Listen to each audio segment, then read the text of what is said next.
Good afternoon, everyone, and happy Labor Day as we wrap up the racing week here at Del Mar with a really interesting 11-race program. I'm Kurt Hoover.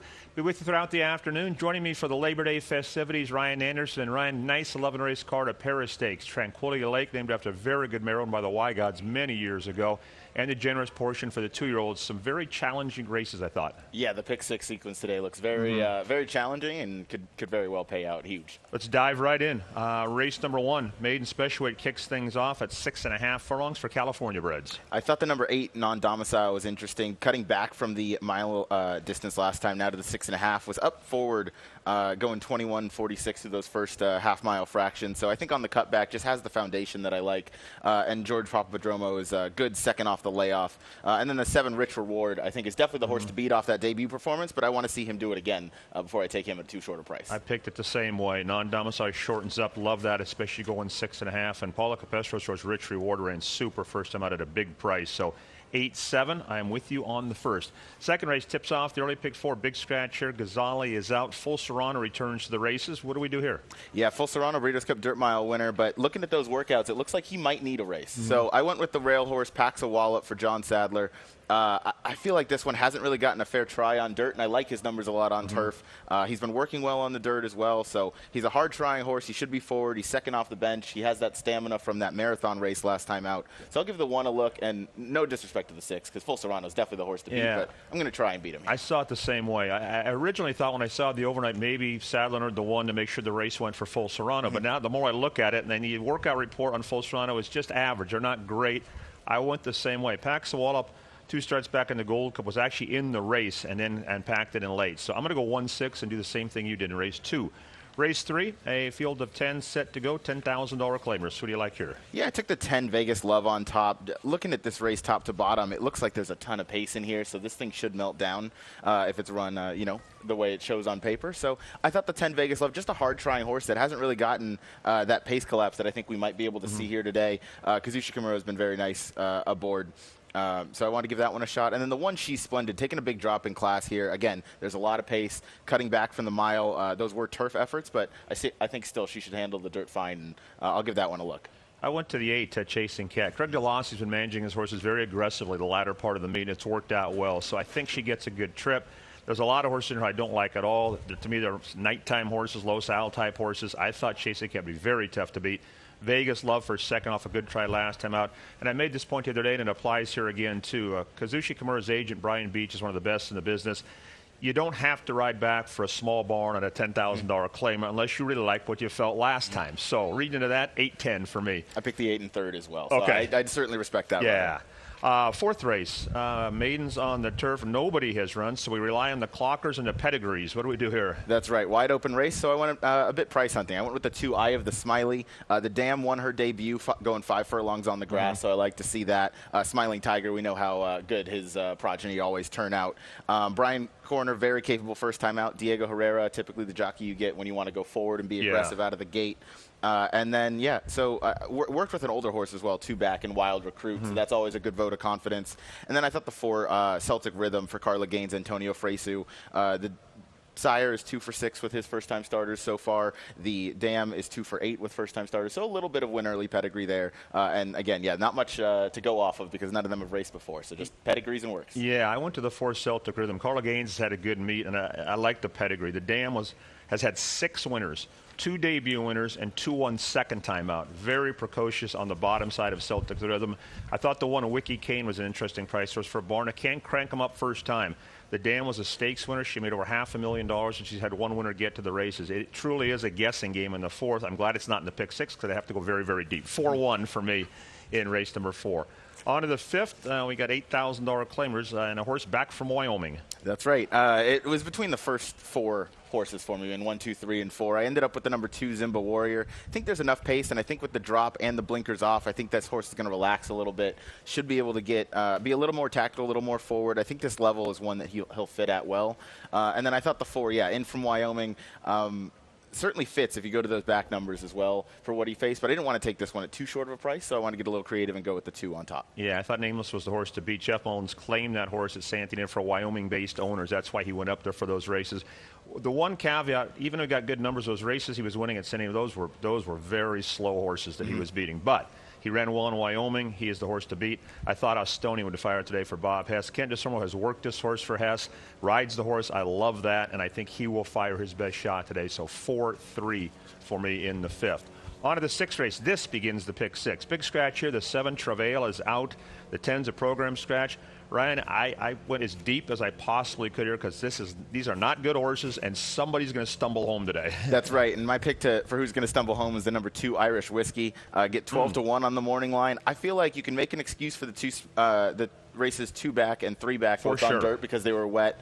The debut race rough trips and rough trips. Yes. Last time out on turf, I don't think this horse wants any part of turf. And the debut race matches up pretty well considering the rest of this field, and that was versus maiden optional $75,000 claimers. So I want to give this one a shot, definitely on the drop down from open maiden 50. Now down here, obviously, Catalina Cruiser can pretty much breed everything, but 12% for dirt sprinters. So I want to give that one a shot, looking at a bit of a long shot. And I thought the 9, it's today or never for this one.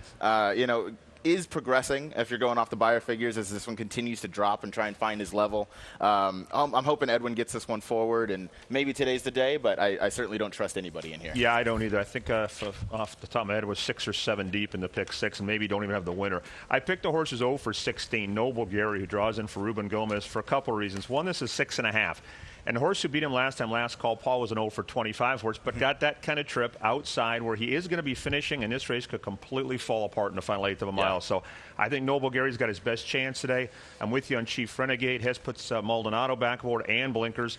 The horse who beat him last time came back to win. The runner-up, Hess claimed, and came back and ran a good second off the claim. As you said, today is the day for Chief Renegade. He will fire his best race. Hopefully it'll be good enough. And I like your long shot case for the 2. That'd be my 3rd horse. That's a very intriguing horse. He actually made a run last time against better, wide, and just packed it in late. He's got to look too. So 13-9 and a little bit of 2 also. On to the 7th, on to the turf, and 9 go here. Yeah, Eiffel far and away the horse to beat, I believe, off those 2 efforts. But I'm going to go with the other race that some of these are coming out of. That's the race with the Del Mar Oaks winner, Velocity. I like the 1, Cat the Confidant, the most between the 1 and the 8. Last time out, first off the bench for John Sadler. He's not going to rush any horses, to win first off. That was a very respectable effort. Was a little bit slow getting out of the gate. Showed some effort and showed some run late to close and galloped out pretty well. He did gallop out well. So I thought second off the bench, I think can definitely take a step forward. I think if you look back to his maiden breaking performance, that number certainly fits versus this group, and I think he's come along nicely, or she's come along nicely in her 3-year-old season. And then the 8, Princess M2, is also interesting. A little bit more tactical, so might be a little more forward. I don't know that there's a ton of pace in here, but I'm going to go 1-8 and try and beat Eiffel. I'm going to go the other way. I think Eiffel's going to be very, very tough to beat here. For me, a single in the pick 6. Not that she has to win, but I just think she's going to get a great trip. If you watch her debut race, she was miles the best. I mean, so much the best. And I know Mike Pipey was very high in this filly before she ever started. I liked her race the other day. She came back with a 5/8. She doesn't need to lead, but she's going to be in the race early on. So I put her on top. And then I thought, hey, Jesse ran well. You made a case for Cat the Confidant. Ribbons could get a good trip. But I'm going to stick with the 7, Eiffel, and go 7-4 in race 7. Okay, stakes time. Tranquility Lake Stakes, Scratch Tahini, Scratch Sakura Blossom, a field of 6 set to go. Yeah, I ended up with the other Baffert Udi.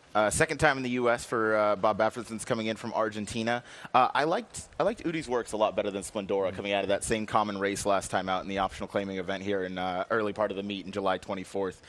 She seems to be working a little better. And then, yeah, second time in the U.S. I think you can improve. We've kind of seen Splendora, and certainly if she fires her A effort, everybody's running for second. So it's a slight shot against, but I thought the 3 Udi could step up second time. Yeah, I'm going to take a little shot, too. I like the bottom horse Sugarfish for Jeff Mullins. She's fresh. She's trained very well. If you watch some of her races, how she won the Summertime Oaks, I have no idea. You can't stumble any worse than she did and somehow won anyway. Then she knocked down the Grade 2 Zenyatta. She got the Grade 1 placing, La Brea, for the value down the road. So she's worth a lot of money, and she's a nice filly.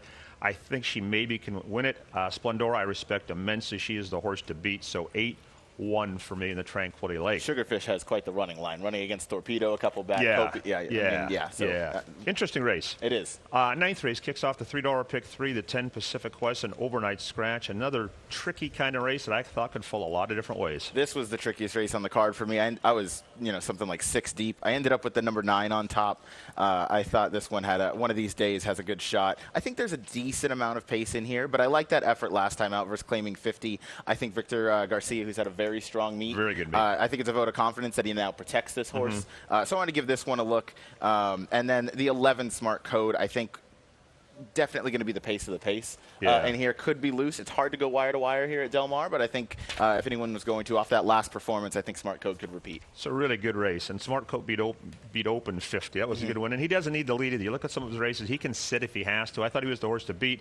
I picked the 8 Dealer Special. I thought he had a really rough trip. He was down inside, bogged down, couldn't find room. Finally got some room, finished, and he galloped out in front. I think he'll move forward today. I respect Smart Code, so 8-11 for me in the 9th race. Okay, the 10th race, Generous Portion Stakes. For the 2-year-olds, 9 go postward. Yeah, I have to go with Liberation here. Off that last performance where, whether or not you agree with the disqualification that was made, she basically lost all chance at the start. Right. And for a 2-year-old, only her second race, I'll be willing to draw a line through that because the debut was very nice. She was able to rate her speed. If she gets out of there cleanly again, she's drawn nicely again to the outside, so I think she can sit the perfect trip. I know Hector hops off to go aboard the number 2, who I picked in second, but I won't look too much into that. These 2-year-olds can, fluctuate up and down, and off that maiden-breaking performance for Mo Haven last time out, I can't blame him for sticking with her. But I'm going to go with the 8 Liberation. It's a good race, interesting race. I love the way Mo Haven won, and obviously Miss Kona validated that race the other day. She was super impressive. Cash ran second as well. Yeah, and Cash ran well too. And even though Miss Kona was flying on the gallop on Mo Haven, went right back with her. So I think this is a really good filly. I picked Mo Haven on top. I think Jasmine is getting better. She was in that controversial DQ race too, and she got beat a head bob and then got moved up. So I went 2-4. I respect the 8 Liberation. The 3 faced the boys last time. So 2-4 in a good race. All right, if we get to the 11th, Ryan, good luck. Yep. If you can figure this thing out, I have to be honest, I dislike these high-priced maiden claimers on the turf because they're these type of races. Absolute grab bags, as many as possible. Who do you like? I agree. As many as possible, and a bunch are stepping up from maiden 50, some from state bred, some from open. I ended up on the number 10, Poor Connection. Michael McCarthy and Umberto Rispoli team up. You're getting 10-1 on the morning line, which I think is fantastic. Blinkers Off, which is strong, I believe around 17% for Michael McCarthy. He's 14% second-time routing. And he went too fast last time in that race. So, it was acceptable that he, kind of backed up towards the end. I think Blinkers second off. time. Exactly. Yeah. Blinkers off. He can relax a little bit. He was pretty keyed up that day from what I remember. So I'll go 10-1. I think the 1 could be a little sneaky with those works up at Los Al. Drew the rail very nicely. Obviously, Antonio Fresu hops on for this one coming off a layoff by Twirling Candy. My pick 6 ticket is 7 deep. That tells you what I think of the race. I don't have a clue. I picked Empire's Classic. I know he's a lot of chances, but he's run winning races. Comes back for a good barn and pipe. He gets Kamur with a long, steady work tab. I picked him on top. Brother's getting better. Owned by a friend of mine, George Hicker. That's what he calls everybody, Brother. That's where the name came from. This horse ran a lot better last time. He got bumped pretty hard turning for home, got knocked off stride, and still tried to finish a little bit. I think he's moving forward, but good luck. Use as many as you can because it is a grab bag to wrap up the racing week. Ryan, thank you for your time. Enjoy the rest of the day, and we'll see you next week for closing week. Sounds good. I'm looking forward to it. Ryan Anderson has been my guest. Thanks to all of you for watching. Post time is in 43 minutes. I'll see you in the paddock in about 20.